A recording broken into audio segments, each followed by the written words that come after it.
tardes. Enseguida tenemos con nosotros también a Adrián. Si te parece, Eduardo, empezamos contigo. Empezamos poniendo el foco en Oriente Medio. Estamos pendientes de estas posibles negociaciones. Parecía que había mucho optimismo la semana pasada. Esta semana parece que ya se ha disipado totalmente este optimismo y vemos sobre todo cada vez más tensiones exacerbadas entre Estados Unidos e Israel y sobre todo entre Biden y Netanyahu, ¿no? Estas filtraciones, estos comentarios parece que evidencian un distanciamiento evidente, ¿no?, entre ambos mandatarios. Así es, parece, pero sinceramente, como se suele decir, no creo que la sangre llegue al río. Estados Unidos siempre ha estado totalmente alineado con Israel a la hora de apoyarle en circunstancias favorables y desfavorables. Es cierto que esto es un mensaje, yo creo que sobre todo para la opinión pública de su propio país, teniendo en cuenta que es un año electoral y que por primera vez hay una respuesta bastante contundente de los opositores a la política que está llevando a cabo incluso la administración demócrata respecto a Israel. Lo veíamos en la entrega de los Oscars, donde salía mucha gente con el símbolo de apoyo a Palestina, algo imprevisible. La verdad es que también los foros cinematográficos se han convertido en foros políticos en muchas ocasiones. Insisto, no creo que llegue la sangre al río. ¿Por qué? Pues porque Estados Unidos está muy implicado en la zona, tiene destacadas tropas, tanto en Jordania como en Siria, sitios a donde no tiene acceso el ejército israelí oficialmente, no puede acceder a ellos, lógicamente. Es impensable que tuviese una base militar en un país islámico como es Jordania. Y yo creo que sobre todo lo que está ocurriendo es que el desastre humanitario que se está produciendo en esta zona pues hace que la opinión pública se haya movilizado de manera cada vez más decidida a que este conflicto pare, Hoy salía un barco desde España de una ONG, Open Arms, llevando alimentos a Gaza.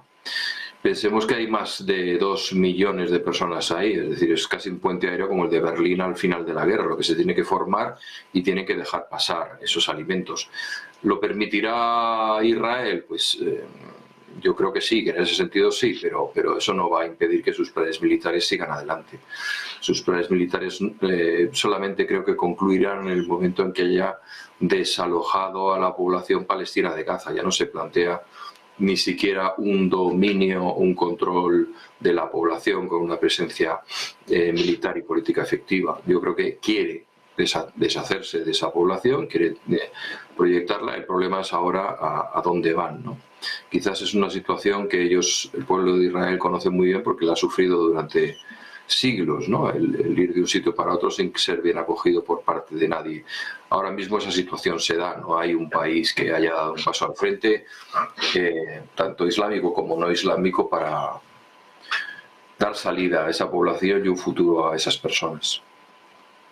Bueno, de momento la situación pues está bastante tensa, más allá del postureo, ¿no?, como se suele decir, que Sí. parece un poco lo que está haciendo Biden. Adrián, quiero preguntarte también por tu opinión, quiero saber cómo ves este conflicto y también estas tensiones que al menos se están vendiendo, ¿no?, entre Biden y Netanyahu. El propio Netanyahu también respondía en las últimas horas a Biden y decía, bueno, por lo que lleva diciendo desde el principio, ¿no?, que él va a seguir hasta el final, como bien explicaba Eduardo. Sí, Adrián, te preguntaba a ti. Proceso, lo que está sucediendo en Gaza es tan tremendo que ante la opinión pública en general, pero también en la opinión pública efectivamente estadounidense, incluso dentro del propio Partido Demócrata, que de alguna forma pues los que están dentro de Estados Unidos protagonizando estos movimientos, como el propio Biden, pues tienen que intentar salvar la cara estrictamente desde un punto de vista de imagen. Y claro, las declaraciones o las polémicas verbales son gratis, los hechos no cambian. Los hechos, que es lo fundamental, que es que Estados Unidos ha sido y sigue siendo el apoyo fundamental que es de la estrategia de...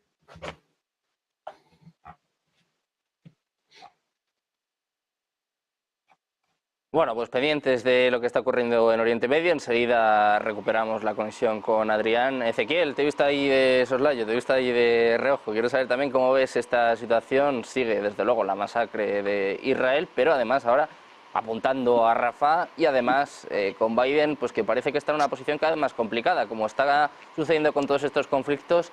Claro, las elecciones están como telón de fondo y Biden se da cuenta pues de que esto le puede costar muchos votos, ¿no? Más allá de las vidas de los palestinos, que también tendrían que haberle importado hace 5 meses, no solo ahora, ¿no?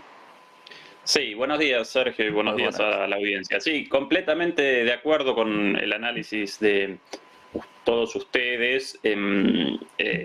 Aquí en realidad aparece en juego la política interna de los Estados Unidos y en particular la campaña electoral de cara a las elecciones de fin de año.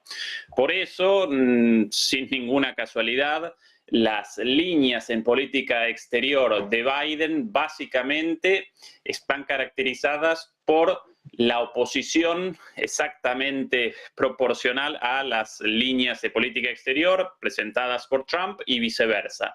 En la cuestión de Ucrania, Biden aparece a favor y Trump lo presenta como una cuestión de una resolución de un solo día, una guerra innecesaria, un acuerdo entre Putin y él, e incluso estas amenazas de no vamos a ayudar a los países de la OTAN en el caso de una agresión, de un ataque de Rusia contra algún miembro de la OTAN. Y por el contrario, así como Trump en la cuestión de Israel presenta una línea más dura que la de Biden, incluso en una entrevista ayer en la televisión estadounidense, respondía Trump sobre la cuestión de Israel que literalmente los israelíes tienen que terminar el trabajo. They have to finish the job, ¿no? En el sentido de perpetrar esta masacre contra los gazatíes hasta el final, presumiblemente hasta su eliminación. Bueno, y en ese sentido, entonces, Biden presenta esta postura diametralmente opuesta, justo en las antípodas de la posición de Trump respecto a ciertas diferencias con Netanyahu, la decisión del envío de alimentos a través de envíos aéreos, de lanzamientos de cajas con paracaídas sobre el territorio de Gaza, para colmo con la tan mala fortuna, o mejor dicho aún, con tanta estupidez y falta de conocimientos y tanta ineptitud que hace unos días presenciamos imágenes dantescas cuando estos envíos de alimentos en cajas tiradas desde aviones con paracaídas, tiradas por las fuerzas aéreas estadounidenses, bueno, por problemas técnicos y no generaron el despliegue de los paracaídas y descendieron sobre la población gazatí desesperada a la espera de estas cajas y generaron la muerte de 5 personas, ¿sí? A ese, tal el punto de la ineptitud actual de Estados Unidos, lamentablemente. Bueno, pero después de esto, del inicio del envío de estas provisiones por vía aérea, bueno, comenzaron con la noticia y el primer envío en las últimas horas de envíos marítimos a través de un puerto improvisado en las costas de Gaza. Una vez más, de cara al electorado estadounidense y en contraposición a Trump. En ese sentido, realizo yo mi lectura y acompaño la lectura de todos ustedes. Parece que ya tenemos con nosotros también a Adrián Celaya. Quiero saber si compartes los puntos de vista tanto de Ezequiel como de Eduardo, si más allá de las palabras, pues lo que importan son los hechos, ¿no? Biden parece que ahora está confrontando a Netanyahu, pero pues quizás tendría que haberlo hecho antes, ¿no? Teniendo en cuenta que hay más de 30.000 palestinos que se sepa que han fallecido ya en estos más de 5 meses. Sí, pero bueno, una confrontación meramente verbal tampoco hubiera servido de nada antes si no responde a un cambio en la forma de actuar. Esto es algo que ya se ha denunciado repetidamente, incluso también en Europa, ¿no? Que sí, denunciamos mucho lo que está sucediendo, pero no tomamos medidas consecuentes con esta denuncia, ¿no? Claro, lo que está sucediendo en realidad es que efectivamente Estados Unidos está apoyando esta estrategia de Israel, pero es un apoyo que va más allá de lo que es el propio conflicto Israel-Gaza. Y da la impresión de que al final, incluso dentro de este choque geopolítico global entre Estados Unidos, o si se quiere Occidente, y los países emergentes, como de que Estados Unidos puede estar de alguna forma desplazando su foco desde Ucrania hacia Oriente Medio por un lado y sobre todo Asia y el Pacífico, ¿no? Y de alguna forma a través de un reparto de responsabilidades o de un reparto de esfuerzos en base al cual Estados Unidos se responsabilizaría de estos dos últimos frentes y dejaría o esté dejando en manos de los países europeos de alguna forma, vamos a decir, contener a Rusia o canalizar los intereses occidentales o de la élite corporativa occidental, mejor dicho, ¿no? en Ucrania, ¿no? El tema es cuáles son exactamente los intereses de Estados Unidos en esos dos frentes, en Asia por un lado, en el Pacífico y en Oriente Medio por el otro lado. Porque esto es lo que no está nada claro, porque a lo mejor el objetivo ha sido estrictamente abrir un frente complementario. No es casualidad seguramente que esto se haya producido de una forma casi paralela al momento en el que iba perdiendo fuelle el conflicto en Ucrania, ¿no? Y la forma de abordarlo, los procedimientos, el que se aborde en este momento una estrategia de limpieza étnica tan salvaje, tan absurda, pues todo parece indicar que probablemente responde lógicamente a un contexto de intentar provocar un conflicto, al menos un conflicto regional.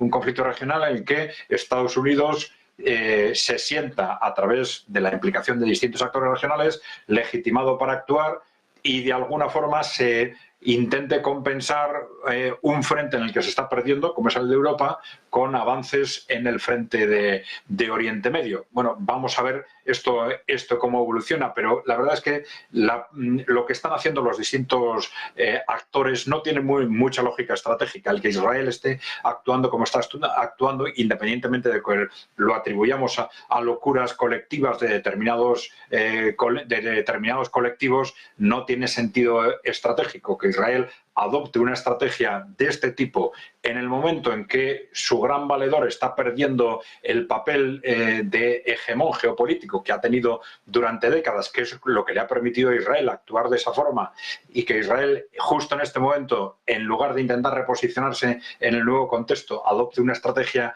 tan agresiva, tan premeditadamente criminal de limpieza étnica, no tiene otro sentido que no sea un sentido de gran provocación estratégica.